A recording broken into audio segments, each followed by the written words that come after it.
What's going on, gamers? It's PhilH here from Beneath the Veil and welcome back to the channel. Late game itemization in Dota 2 is always full of nuance. With a variety of spells and items granting at-will dispels or sustained debuff immunity, controlling fights in meaningful ways can often feel hit and miss. One of the most potent items to cut through a lot of the noise and grant a solid moment of lockdown is today's item focus, Scythe of Vyse. Before we get into discussing how it works, what counterplay there is to the item pickup, and what the differences are between the hits offered through Scythe of Vyse in comparison to Dazzle, Shaman and Lion skills, let's take a moment to break down the item itself and explain all the benefits you get by purchasing one. Scythe of Vyse currently costs 5,200 gold and is made up of a Mystic Staff, a Tiara of Selemene, and a 600 gold recipe. It grants 30 damage to intelligence heroes, while the universal heroes gain 21 damage. All heroes gain a 360 max mana increase, a massive 10 mana regeneration, and 3% base magic resistance. Upon assembling the item, you gain access to the active effect Hex. Hex costs 250 mana, and as stated in the spell description, it turns a target unit into a harmless critter for 2.8 seconds.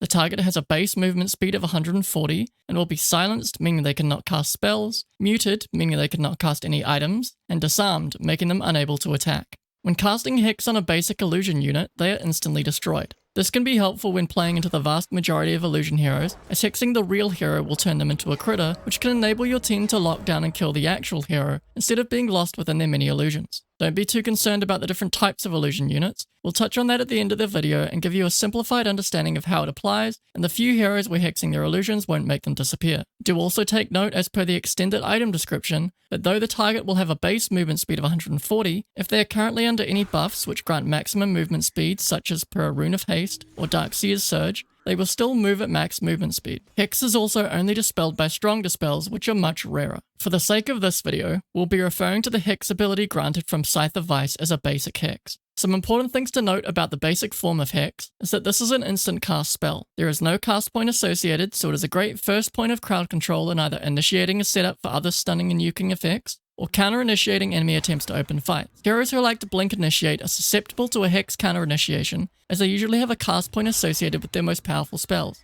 which makes leveraging quick cast very effective if you aren't already taking advantage of it. Do also keep in mind that putting a unit that is channeling a spell, or even their TP scroll, will have the channel ended upon being hexed, so it can be looked to as a helpful instant cast stun when needed. Additionally, a unit under the effect of a hex has its base movement speed altered to 140, rather than having their total movement speed locked at that value. Any items, skills, or auras which increase movement speed by a flat value or by a percentage will still fully apply, but will use a base movement speed of 140 in the calculation. Another thing to note is that the total duration the unit is under the Hex debuff effect is determined by that unit's status resistance. Should a hero have innate skills active to provide status resistance, like Ursa while enraged or Brewmaster in his Void Brawler stance, they will not be under the Hex for as long as other heroes. This goes for any heroes who purchase status resistance through Sange and its associated upgrades as well. Since the Hex effect imposed by the tier 1 neutral item Pigpole is a buff, heroes who cast this Hex on themselves still get the full duration of the Pig Out Hex effect, regardless of their status resistance. An enemy's status resistance can currently only be reduced by an alchemist building stats of corrosive weaponry on them, or by the debuff aura provided through the tier 3 neutral item Ceremonial Robe. But this, as with all things in Dota 2, is always subject to change. Read the patch notes, kids. They're important in more ways than you might initially think. When it comes to countering the Hex effect, as always, debuff immunity is king. While debuff immune, as per the avatar active and the other various hero skills regular viewers are aware of at this point, the debuff immunity suppresses any debuffing effects activated on the unit and enables them to act as if unaffected for the duration of their active immunity. However, if the debuff immunity ends and there is a debuff duration still active on the unit, they will immediately fall under that effect. Due to this, when an enemy becomes debuff immune, try to kite them the best you can and then cast your Hex on them right as the debuff immunity is about to end. Since you can now cast it on them during their period of immunity, as you weren't able to when magic immunity was around, you can effectively chain control them outside of the window of their debuff immunity. If you're able to find an opportunity to hex them before they can get their debuff immunity item or spell to activate in the first place, then you are able to chain other hex, stun, and fear effects together to ensure they remain silenced and muted, denying them the opportunity to activate their debuff immunity in the first place. As per our video on Yule Scepter and Wind Waker, units affected by Cyclone are also silenced and muted, so these items can be looked to as another cooldown cooldown cycle to potentially leverage in order to keep a target locked down and buy more time for more control effects to come off cooldown, so long as you're happy to trade the 2.5 second duration of invulnerability on the enemy in exchange. As with all single target effects, Lincoln Sphere can block the Hex if it's available to do so,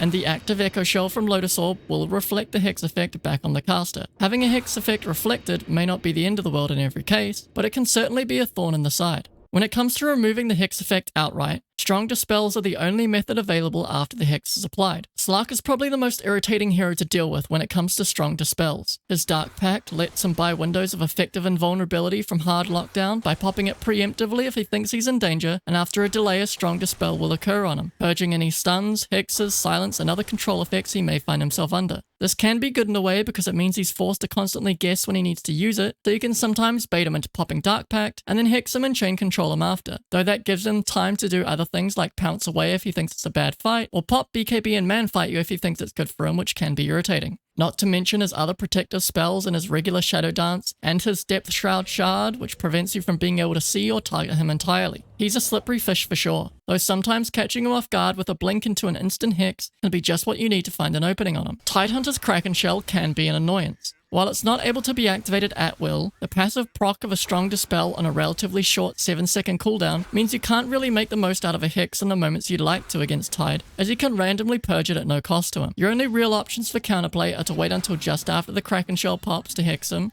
or break him so Kraken Shell is temporarily disabled and you're able to make the most out of your Hex, and other hard lockdown effects so he can't ravage you in response. When playing against an Abaddon, he provides strong Dispels with a Photic Shield for his allies, and his ultimate Borrow Time applies a strong Dispel to himself when manually or passively activated. To outplay Abaddon's ultimate, have a Source of Break applied before he hits 400 HP, so the passive activation is disabled, and then hex him so he cannot manually activate his ult due to the silencing effect. Then you can reliably crowd control him and kill him outright. Legion Commander provides a strong Dispel to allies through Press the Attack. While hexing and killing her directly might not always be the most optimal strategy, finding other sources to keep her permanently unable to cast spells in order to pick off her allies around her can be a favourable way to counterplay. Or again, delay utilising your hex until her spell is on its cooldown cycle. Oracle's ultimate False Promise applies a strong Dispel on initial cast in addition to all the other benefits it provides, making it near impossible to kill your other enemies if he is in the picture. General rule of thumb is to always kill the Oracle first if he ever allows you the chance.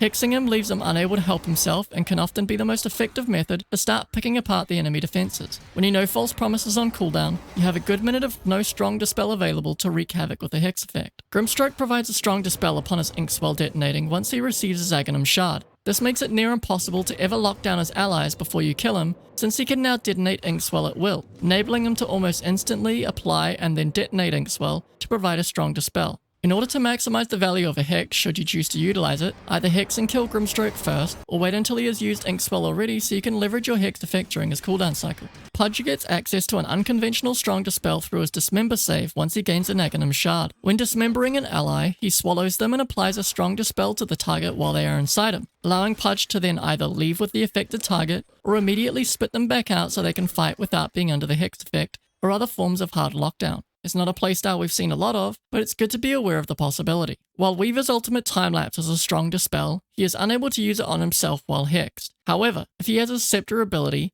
he can time-lapse an ally under the effect of Hex to provide a strong Dispel to them, something to be aware of if Weaver support Rushing Scepter ever rears its head again. Other late-game Dispels provided by heroes are Chen's 25 talent Hand of God strong Dispels, which also works with his Scepter ability Martyrdom, being able to sacrifice persuaded creeps for a single target Hand of God. Whereas Scepter ability Parting Shot provides a strong Dispel once the ethereal unit returns to its physical form. Outworld Destroyer's Scepter ability on Essence Flux provides a strong Dispel once triggered, and Phoenix's Scepter ability enables the player to pull an ally into the egg with them, providing a strong Dispel in the process. As far as items, the only item that provides a strong Dispel is Aeon Disc. Aeon Disc is only truly scary when combined with a source of debuff immunity. Otherwise, you need to simply wait for the protection to pop and then hex the hero afterwards. Bonus points if an ally has a Nullify active applied to them, so the 100% damage immunity is purged right after the strong Dispel pops, and you can murder them right away. If an enemy has Aeon Disc and a BKB, you need to be aware of the potential for them to BKB right as the strong Dispel pops, potentially blocking your chance to hex them.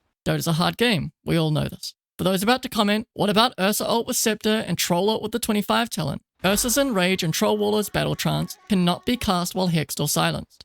Both can break out of a stun using their ult once they get the applicable Scepter and talent, but your hex and silence skills are safe. Both can break out of Cyclone, which silences, mute, and disarms as part of it, so go figure, Val strikes once again. If you're finding value from this video, as well as the other videos on our channel, please take a moment to consider subscribing if you haven't already. It's a small gesture that costs you nothing and helps us immensely. Thank you to the 2,000 plus of you that have done so already, and thanks in advance to those of you who haven't yet for taking a moment to consider doing so. Let's get back to it. With all of that explained, let's now dive into the innate Hex skills that Dazzle, Shadow, Shaman, and Lion have as part of their spell kit and discuss how they diverge from the basic Hex offered through Scythe of Vyse. Dazzle's Poison Touch grants the opportunity to hex multiple units simultaneously as part of his Poison Touch ability once he gains access to his Aghanim Shard. With his upgraded Poison Touch, all enemies affected by the spell will be hexed. In this case, hexed units have their base movement speed set to 100 instead of 140. The hex is a 1.6 second duration, so significantly shorter than a basic hex, but it affects more heroes and slows them more.